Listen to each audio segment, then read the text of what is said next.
আজকের এই ভিডিওটা যারা দেখছেন তাদের মধ্যে খুব কম সংখ্যক মানুষই থাকবে রিচার্ড ফাইনম্যানকে চিনবেন। তিনি হচ্ছেন একজন আমেরিকান ফিজিসিস্ট এবং তার যে কাজ রয়েছে ফিজিক্সে সেটার মধ্যে আপনারা অনেকেই এটা শুনে থাকবেন। আমি জানি না আপনারা কি বিগ ব্যাং থিওরি দেখেছেন কিনা, একটা সিরিজ আছে যেটার নাম হচ্ছে বিগ ব্যাং থিওরি। সেখানে শেলডন কুপার নামের একটা ক্যারেক্টার আছে। তো শেলডন কুপার একজন ফেভারিট এই যে ফিজিসিস্টের মধ্যে পড়ে হচ্ছে রিচার্ড ফেইনম্যান। তো তার যে কাজগুলো রয়েছে সেটা হচ্ছে কোয়ান্টাম। আপনাদের হয়তো বোর্ড লাগতে পারে, বাট আসতেছি আমরা মেইন কথাতে। আগে একটু আমরা এটা বলে নিই যে কোয়ান্টাম ডাইনামিক্স নিয়ে কাজ করেছে বা কোয়ান্টাম মেকানিক্স নিয়ে কাজ করেছে। তার একটা থিওরি আছে কোয়ান্টাম ইলেকট্রোডাইনামিক্সে। এখন এই থিওরি বাদেও তার অনেকগুলো পরিচয় আছে, আপনি হয়তো জানবেন। অনেক ছোট ছোট কথা আছে যেগুলো আমাদের জীবনে ইম্প্যাক্ট রাখে। তার একটা কথা ছিল যে if you can explain it simply maybe you didn't understand it properly. তো এই কথাটার মানে হচ্ছে এরকম যে আপনি যখন কোনো কিছু শিখেন তো ওই জিনিসটা যদি আপনি মানুষের কাছে খুব সহজভাবে এক্সপ্লেইন না করতে পারেন, মেবি আপনি এই জিনিসটা প্রপারলি শিখেনই নাই। এটা তো আমরা যখনই স্কিল শিখি বা যে কোনো কিছু শিখি, ধরেন আমি কালকে রাতে একটা পোস্ট করেছিলাম, সেটা হচ্ছে এরকম ওয়েবসাইট নিয়ে, যে আসলে ওয়েবসাইটে ব্লগ লেখার মাধ্যমে কিভাবে আসলে মানুষ আয় করতে পারে, একটু সময় লাগে বা এই পুরো প্রসেসিংটা। আমি ওখানে অনেকগুলো কোর্সের লিঙ্ক দিয়েছি, অনেকগুলো ব্লগ দিয়েছে। আপনি যদি কমেন্ট সেকশনে যান দেখবেন যে হচ্ছে ওখানে কিন্তু অসংখ্য মানুষ আছে যারা এগুলো জিজ্ঞেস করতেছে কিভাবে করব। বাট এর মধ্যে খুব কম সংখ্যক মানুষ আছে যারা ওই কোর্সগুলোতে ক্লিক করে এনরোল করে কোর্স দেখা শুরু করেছে। এই ছোট্ট কারণটার মধ্যে আপনি দেখবেন যে আজকে আমি আরও একটা জব পোস্ট দিয়েছি, তো ওইখানে আমি এটাও দেখেছি যে অসংখ্য মানুষ জবের জন্য অ্যাপ্লাই করেছে কিন্তু আসলে নেওয়ার মতো কেউ নেই। তাদের মানে ইমেইলটা, আমি কন্টেন্ট রাইটার হায়ার করব, কিন্তু হচ্ছে কন্টেন্ট লেখার যে ওয়েটা সেটা দেখে আমার মনে হচ্ছে না যে এত বড় রেসপন্সিবিলিটি একজন মানুষ হ্যান্ডেল করতে পারে। এইটার পিছনে আপনি হয়তো বলতে পারেন যে তারা যেখান থেকে শিখছে বা তারা যেভাবে শিখছে ওটাতে ভালোভাবে শিখতে পারছে না, এরকম কিছু। বাট আমার এই থট প্রসেসিংটার মধ্যে একটু প্রবলেম আছে। সেটা হচ্ছে যে আমরা সবসময় ভাবি যে কোনো কিছু করলে বা কোনো কিছু শিখলে, ধরেন আপনি এখন হচ্ছে ওই যে উডেমির যে কোনো একটা কোর্স করলেন, করার পরে ওইটা শেষে আপনি একদম রেডি, এরকম কিছুই না। আপনি দেখবেন যে আপনি যেখান থেকে পড়ালেখা করেছেন, আপনি যেভাবে এখন পর্যন্ত পড়ালেখা করছেন, সেই জিনিসটা আপনার জীবনে অনেক ম্যাটার করে। আপনি যে একটা প্রসেসিংয়ের মাধ্যমে যাচ্ছেন, আপনি ধরেন ছোটোবেলা থেকে পড়ালেখা পড়েছেন, পরীক্ষার খাতায় লিখে দিয়ে এসেছেন। আপনাকে যদি আজকে আমি বলি যে আপনি যে ফিজিক্সটা পড়াচ্ছেন ক্লাস 10-এ, সেই ফিজিক্সটা যে আজকে একটা ক্লাস 10-এর স্টুডেন্টকে, অনেকগুলো স্টুডেন্টকে যে বোঝান, আপনি দেখবেন যে 3 পা পিছনে চলে গেছেন। 3 পা পিছনে চলে যাওয়ার কারণ হচ্ছে এটা যে আপনার ভয় করবে যে আচ্ছা আমি ওদের কীভাবে এক্সপ্লেন করব। আপনি যদি ওই জিনিসটা ভালোভাবে বুঝতেন তাহলে খুব সহজেই এটা এক্সপ্লেন করতে পারতেন। এখন দেখেন এই বকবকানি দিয়ে তো আর আপনাদের সলিউশন হবে না এই প্রবলেমটার, এটা আপনাদের একটা প্রবলেম। তো এই প্রবলেমটা আসলে কিভাবে সলভ করা যায় তার জন্যই আসলে এই ভিডিওটা বানানো। তো এই প্রবলেমটা যেটা আমাদের আসলে এই যে ফাইনম্যানেরই টেকনিকটার কথাই চিন্তা করেন না কেন, যে আসলে কোনো কিছু সিম্পলি আন্ডারস্ট্যান্ড করার জন্য কি করতে হয়। আমরা যখন কোনো কিছু শিখতে যাই আমরা কি করি, প্রথমে ওই রিলেটেড টপিকে একটু সার্চ করি না, ইউটিউব সার্চ করি, যে কোনো জায়গায় যাই, ওই রিলেটেড ব্যাপারে আমরা রিসোর্স কালেক্ট করি।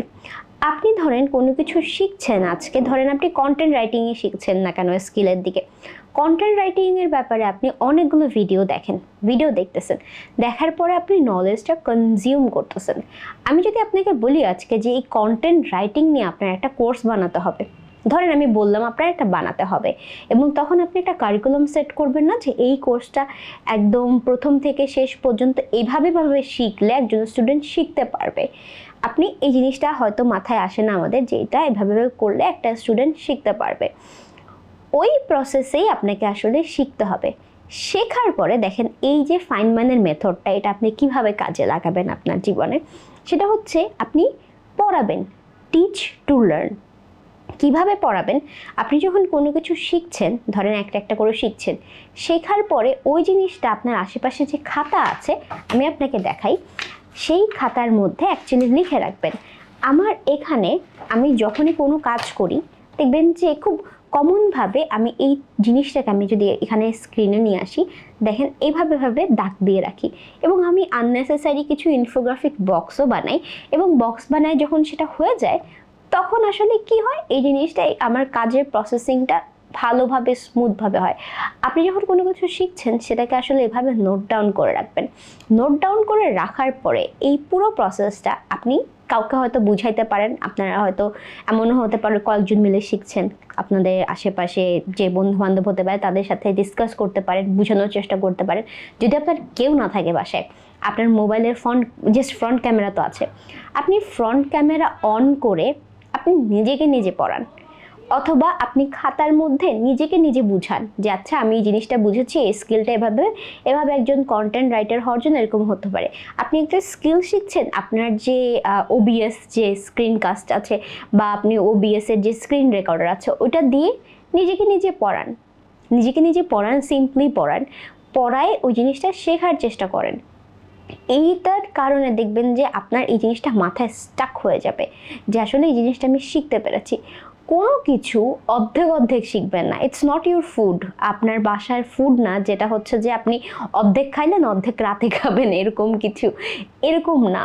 আপনি যখন কোনো কিছু শিখছেন তখন ওই জিনিসটা প্রপারলি শেখা শুরু করবেন এবং প্রপারলি জানা শুরু করবেন যে আসলে ওইটা থেকে আপনার কী ধরনের বেনিফিট হতে পারে, বা ওই জিনিসটা আপনি যদি প্রপারলি আজকে না শিখেন, কালকে আপনি ওই জিনিসটা শেখার পরও আপনি ওয়ান্ডার করতে থাকবেন কমেন্ট সেকশনে যে আসলে আমার এটার জন্য আমি কাজ পাচ্ছি না কেন, এটার জন্য আমি কি করব। আপনি দেখবেন এই রিলেটেড ব্যাপারে হাজারো মানুষ একই কথা বলে বারবার, কিন্তু আপনার কোনো ইম্প্যাক্ট হয় না, আপনি যে জায়গায় বসে আছেন ওই জায়গায় বসে আছেন। তো আপনি এই ফাইনম্যান হোক যেই হোক না কেন, আলটিমেটলি আপনার জীবনে এই যে স্কিল শেখাটা, এটা মানে আমার মনে হয় আপনি নিজেকে পড়ান। এমন না যে পড়ানোটা খারাপ লাগলে আপনি আপনার ফেসবুক পেজ ক্রিয়েট করে আপনি যদি এতটুকু কনফিডেন্ট হন আপনি মানুষকে পড়ান। আমি রিসেন্টলি আমার একটা স্টুডেন্টকে দেখেছি, আমি মেনশন করবো, আলী ভাইয়া, আমি ওনার ইউটিউব চ্যানেল দেখছিলাম।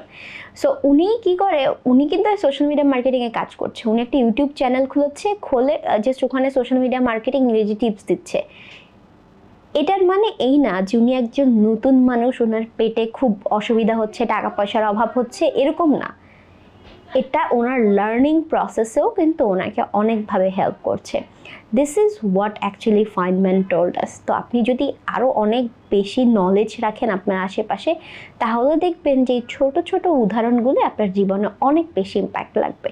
সো যেটা আপনাদেরকে করতে হবে, প্রথমে সেটাকে শিখতে হবে, শেখার পরে সেটাকে নোট করতে হবে, নোট করে ওইটাকে আসলে পড়াতে হবে। আপনি পড়ার পরে আপনি দেখবেন যে যখন আপনি পড়াবেন, কমেন্ট সেকশনে আমরা মানুষকে গালি দিই না যে ভাই আপনি এটা ভুল করছেন, এটা করছেন, সেটা করছেন, বলি না যে তুমি এটা পারো না, তোমার এটা হয় না, তোমাকে দিয়ে এগুলো হবে না, এই জিনিসগুলো আমরা বলেই থাকি মানুষকে। আসলে এই সেম জিনিসটা আপনি নিজেকে বলবেন যে এটা আরও বেটারভাবে বলা যেত, বা এটা আরও বেটারভাবে করা যেত, এই কন্টেন্টটা আরও বেটারভাবে দেখা যেত।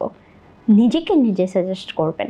আপনি ছাড়া আপনার লাইফে আদার যে মানুষ আছে তারা আসলে বেটার বুঝবে না আপনার জন্য কোনটা হবে।